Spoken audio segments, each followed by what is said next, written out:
me yasa zaka ringa yin katsalanda a cikin rayuwata? Me ta gaya maka a duniya wanda har kai da ita ka kawo ita? Ba katsalanda bane.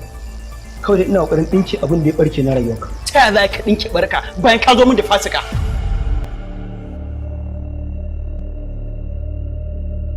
Ni ba fasika bace.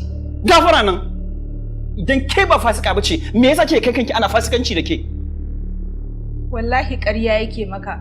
Ni ba ko hannuna bai taɓa riƙewa ba. Ke ce kike ƙarya don a wurinsa na fara ganin ki. Ki rantsi da Allah idan ba fasikanci yake da ke ba.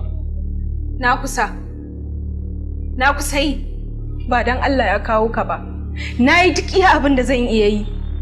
Na je duk wuraren da zan iya zuwa don in samu kuɗi in biya kuɗin maganin mahaifiyata amma na kasa samu. Kuma na roƙe shi ya bani bashi. Amma ya ƙi. Na ce mishi idan ta samu sauƙi za a kawo mishi kuɗin shi. Ya ƙi yarda. Ya ce shi lallai sai ya kwanta da ni. Na ƙi yarda. Sai da na